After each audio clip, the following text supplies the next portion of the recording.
கருப்பசாமி எதுக்கு வந்து ஐயப்பனுக்காக கும்பிட்றோம் அப்படின்னா, நம்ம வீட்டுக்கு வந்து பாத்தீங்கன்னா ஐயப்பசாமி வந்து வெளியே போவாங்க. போகும்போது பின்னாடியே திருப்பி கொண்டு விட்டு வருவாங்க. அப்படியே வீட்டுக்கு இருந்து அப்படியே பின்னாடி பேக்லயே போய் கொண்டு விட்டு வருவாங்க.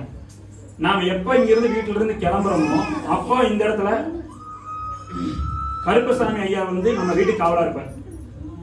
அதனாலதான் கருப்பசாமி காவலை கூப்பிடுறோம்.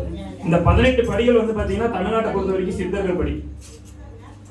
இதே வந்து பாத்தீங்கன்னா அழகர் வந்து அந்த 18 படியில வந்து கருப்பசாமி எதுக்காக வச்சிருப்பாங்கன்னா, மாந்திரிகம் பண்ணி அழகர் கூட்டிட்டு போலாம்னு சொல்லிட்டு கேரளாவில இருந்து சேர காலத்துக்கு அந்த முன்னாடி வந்து பாத்தீங்கன்னா அழகா அனுப்புவாங்க. ஒரு 18 மாந்திரிகளை அனுப்புவாங்க. போய் பார்த்தா அழகரை பார்த்தோன்னே மயக்கத்தில் நின்றுவாங்க. பார்த்தா அந்த கண்ணு எனக்கு அப்படா இருக்கும். சரி என்னடா அழகு இப்படி ஒரு சாமி அப்படின்னு சொல்லிட்டு பார்க்கறப்பெல்லாம் மயங்கிடுறாங்க. போய் அரசர்கிட்ட ஏப்பா அந்த சிலை பார்க்கறது நல்லா இருந்தது, தூக்கிட்டு வந்தாங்க, ஏன் தூக்கிட்டு வரலான்னு சொல்லிட்டு பந்தளத்துல அந்த பக்கம் வந்து அரசர்கிட்ட கேட்கும்போது, சாமி நாங்களும் போறோம், பார்க்கறப்பெல்லாம் அந்த பெருமாளை பார்த்தா கண்ணும் அழகுலயே மயங்கிடுறோம், அப்படி ஒரு அழகா இருக்கிற அப்படி அப்படின்னு சொன்னாங்க. சரி இதுக்கு என்ன வரலாம் சொன்னோடனே, சரி நாங்க ஒரு டெய்லியும் வந்து பாத்தீங்கன்னா எங்களை மறைச்சு வச்சிருவோம். அந்த கருவறைக்குள்ள மறைச்சு உட்கார வச்சிட்டோம்னா எங்களை வேற யாரும் பூசாயாரெல்லாம் பார்க்க மாட்டாங்க. நாங்கள் டெய்லி உட்காந்து மாந்திரிகம் பண்ண அந்த சாமியை நாங்கள் கூட்டிட்டு போயிடுறோம் அப்படின்னு சொல்லிட்டு பிளான் பண்ணிட்டு வருவாங்க. அதுக்கு யார் அனுப்புறோம்னா, அந்த அரசர் கோயில் வரோம்னா கருப்பசாமி கூப்பிடுவார். எப்பா சாமி நீ வந்து இவங்களுக்கெல்லாம் காவலா இருந்து, இந்த மாந்திரிகவாதிகள்லாம் காவலா இருந்து நீங்க வந்து கூட்டிட்டு வந்துடணும், அந்த அழகரை தூக்கிட்டு வந்துடணும் நம்ம ஊருக்கு அப்படின்னு. டைம் எடுக்கிறது மன்னிச்சுக்கணும், இதையும் சொல்லி முடிச்சிடறேன். இதெல்லாம் உங்களுக்கு தெரிஞ்ச கதையா கூட இருக்கலாம். அப்புறம் அந்த அழகர் கோயிலுக்குள்ள கூட்டிட்டு வந்து கர்ப்பகிரிக்குள்ள உட்காந்துருவாங்க. டெய்லியும் வந்து பாத்தீங்கன்னா பிரசாதம் வைக்க டோட்டலா வந்து பாத்தீங்கன்னா மறைஞ்சிருவாங்க மாந்திரிகவாதிகள். இதுக்கு அழகர் இவரு கருப்பராய சாமி வந்து பாத்தீங்கன்னா காவலா இருப்பார். ஆனா அவர் அழகரையே பார்க்க மாட்டாரு. ஒரு 18-20 நாள் போகும்போது வந்து பாத்தீங்கன்னா ஏன் இவனுக்கு போனா மறைஞ்சு உட்காந்துக்கிறாங்க, அப்படி என்ன அந்த சாமி கிட்ட அழகு இருக்குதுன்னு சொல்லிட்டு போய் பார்ப்பாரு. அந்த கண்ணை பார்த்த உடனே கருப்பராயர் அப்படியே மயங்கி நின்றுவார். நின்றுட்டு என்ன இப்படி ஒரு பெருமாளா, இந்த மாதிரி ஒரு பெருமாள் நான் பார்த்தேன், இப்படி ஒரு அழகா, இப்படி ஒரு சாமி இருக்கு, மயக்கத்துல நின்றுவார். இந்த மாதிரி என்னையா நீங்க வந்து மயங்கிட்டு நின்றுட்டீங்கன்னா நாங்களே எங்கேயோ போறது மாட்டிக்க மாட்டோம் அப்படின்னோடனே, சரி பெருமாள் வந்து 20 நாள் 25 நாள் ஆக டல்லா இருக்க ஆரம்பிச்சது, மூஞ்சினோட பொழிவுமா இருக்க ஆரம்பிச்சிச்சு.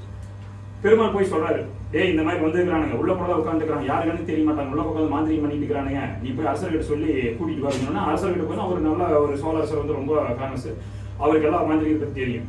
டெய்லியும் மிளகு வெய், பிரசாதம் மிளகு வெய், அது பிரசாதம் வெய், அந்த நெய்வேத்தியம் வைக்க போது என்ன ஆகுன்னா ஆட்டோமேட்டிக்கா எனக்கு நான் பொழிவு வந்துடும் அப்படின்னு சொல்லி சொல்லுவாங்க.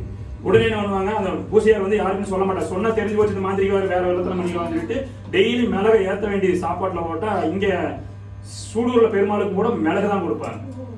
இங்க சூலூர் போய் பெருமாள் கோயிலுக்கு மிளகு பிரசாதம் கொடுப்பாங்க. அந்த மிளகுக்கு அவ்வளவு ஒரு பவர் இருக்கு. கொடுக்க சாப்பிட என்ன ஆகும், இந்த மாந்திரிகவாதோட முகங்கள் கொஞ்சம் கொஞ்சமா தெரிய ஆரம்பிச்சு 18 நாள் பாத்தீங்கன்னா டோட்டலா அது மாத்திக்குவாங்க.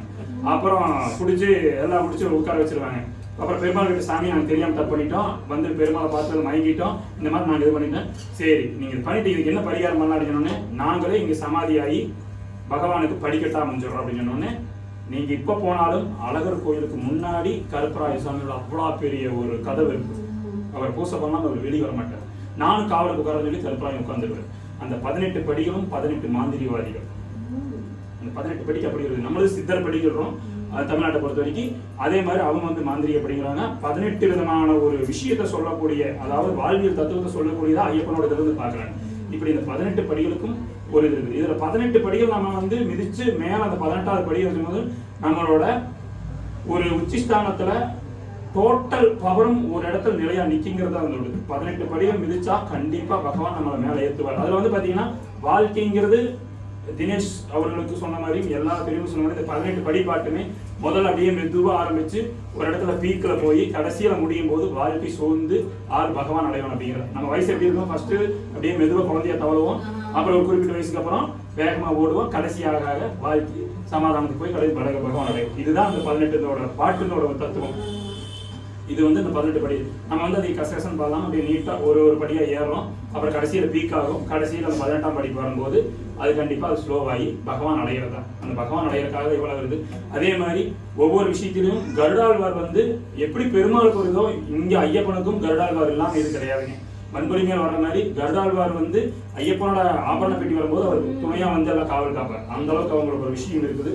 இதுதான் ஐயப்பனுடைய கருப்பராயர் வந்து ஏன் உட்காந்து காவல் நம்ம வீட்டை விட்டு வெளியும் போது காவல் காக்க அவர் வந்து வந்துருவார். அதனால அவருக்கு மரியாதை செலுத்துற விதமா நம்ம பின்னாடியே போய் போவோம். எதுக்கு பின்னாடி போவோம்னு கூட தெரியாது. கூட்டிட்டு போறாங்க நாமும் போறோம் அப்படின்னு. பின்னாடி போற காரணம்னா கருப்பராயர் அவர்களுக்குள்ள வந்தார். அவருக்கு மரியாதை செலுத்துற விதமா பகவானை பார்த்துட்டு உதவு காட்டலாம் அப்படி முன்னாடி போறோம் அப்படிங்கிறது தான். சரிங்களா? அடுத்தது தினேஷ் அவர்கள் பொன்னாம் திருப்படி பாடி பாடல்களை ஜோதி அவங்க குடும்பத்தார்கள் வந்து சொந்த பந்தங்கள் அப்படியே படிகள் ஏற்றலாம்.